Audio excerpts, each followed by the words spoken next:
My name is Nick Kumalatos. I am a entrepreneur, business owner, father, veteran. I served in the Marine Corps from 2000 to 2012, deployed to Afghanistan, Iraq, Turkey, all over Southeast Asia. I say that because I just want to give a little bit of clout to my background, to just state that on multiple occasions, I rose my right hand and swore an oath to defend the Constitution. And now in my life, I want to enjoy the Constitution, enjoy my rights and freedoms. For those of you that do follow me on here, know that I really like to just make fun videos and lift weights and share training tips and spend time with my friends and family, be a dad. And that's what I want my life to be. And unfortunately, with what's going on in America right now, it's kind of pulled me out of that, and I have to focus on essentially politics. And this is not something I enjoy doing at all whatsoever. I absolutely hate it. But they're leaving me no room to do so because of what's being put in place. So to give you some background, I live in a town called Holly Ridge, North Carolina. And on March 17th, if I'm looking over here, it's because I have my notes, because I want to make sure that I have everything in order. On March 17th, the governor started to do the whole stay at home. He started to do government shutdowns. He initially shut down restaurants and bars. And we knew that it was going to get worse before it got better, right? Due to the whole COVID thing. Then on the 25th, he released another executive order shutting down essentially everything except what he deemed was essential. Not really sure what those guidelines were, who decide what's essential, but we'll leave that till later.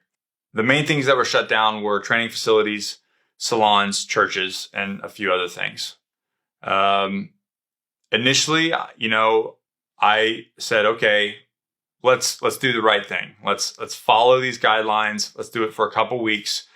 The incubation period for this virus that affects 0.0024% of the state, has a 14-day period. So people will get sick, people will get better. It has a 99.9% recovery rate, no big deal.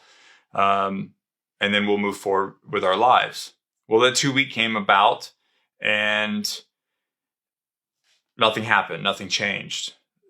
Another week went by and the president, and now we're obviously in April, the president gave the power back to the states, as he should have done, because that's the way our government works. The states maintain their own power and the governor runs the state.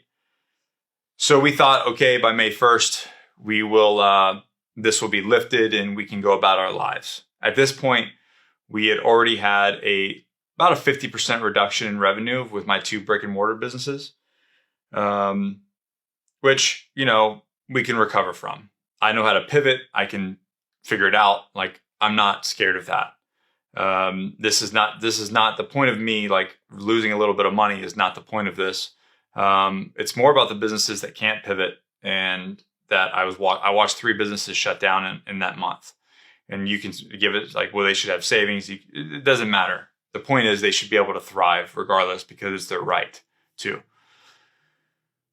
So this didn't happen. He didn't lift the order. Matter of fact, he came on and said that he basically said nothing. He spoke for an hour and said nothing, that he was extending it another week to May 8th. And then under phase 1, that there would be no businesses that open that weren't currently open. So basically he was extending it indefinitely because there's no date on phase 2. So I made the decision to open. On May 1st, I made the personal choice to open my training facility to its members by following the CDC's guidelines, which was making sure people's temperature was checked, making sure they were 6 foot apart, make sure that we had sanitation stations, that we were cleaning everything, which for those of you that own a gym know that this is something you do already if you have a good gym. Like, this is common health practices in a training facility. So I made the decision to do that, my personal choice, to execute my rights to life, liberty, and, like be able to care for my family, to be able to earn a paycheck, to be able to pay my employees, because through all of this, my rent's still due, my employees' rent still due. The world kept turning, regardless whether the government shut it off or not. On May 7th, my gym was raided by the Holly Ridge Police Department. And I say raided, but because of the way that they entered the premises and the way that they engaged with the citizens of this town. They came in hot. They blocked off the parking lot.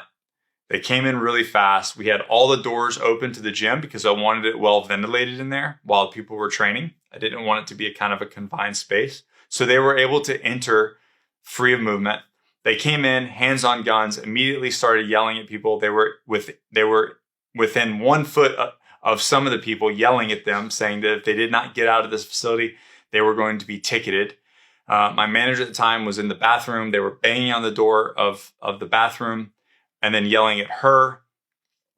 And I was not there, unfortunately. I found out about this. I immediately got there. The citizens were very upset. The members were very upset. My manager was very upset. And so I engaged with the officer, who was Captain Richards. What's happening? Everybody that's in the store, the gym were told to leave. You've been issued a citation for having the gym open. If you get caught again, then we'll take warrants out for your arrest. Okay? That's it? Again, well, you're issued a citation, so hang about. Who sent you guys here? Don't worry about who sent us here. Huh? Don't worry about who sent us here. I want to know. We came here. We saw cars up here. We see people working outside the gym. So you're going to not allow me to run my business, pay my employees, pay my taxes that pay you? Well, first of all, don't worry about paying me. Follow the government's order. Let's stop. Let me smart ass, okay? Follow the government's order. What are you saying? When they open up, just stop being smart ass. And they gave me they waited for everybody to leave. Of course, they had to move their cars so that people could leave. And they gave me a Class 2 misdemeanor. I received the Class 2 misdemeanor, and we closed the gym and went on about our way. A couple hours later, I came home trying to cool off, wrap my head around everything that's been happening, and the chief of police shows up. While I'm here at my home speaking to the chief of police of this town, the captain goes back to the gym and looks for me. Is Nick home or is he here? I don't know where he is. All right, call him. Tell him to leave that ticket I would give to him on his front porch so I can get it. I'm sorry? Let him know that ticket we gave to him earlier. Leave it on the front porch. We're coming to get it, okay? Okay. He talks to another business, happens to be my business partner, and an employee of that business, and says, I need you to go find Nick. So he, doing what he felt was right, went to try to find me, even though I wasn't there. And the owner of the business said, stop, you don't work for him. He can go find Nick. And then Captain Richards called my business partner an asshole. And then when he left, he gave him the bird as he was driving away. Sir, is there a problem with me that you have? Dave, just let go. He called me an asshole like 5 seconds ago. Oh, wow, that's not necessary. This is the professionalism that we're dealing with. While that's going on, I'm at my house talking to the chief. The chief, in a way apologizes for the actions of his officer and says,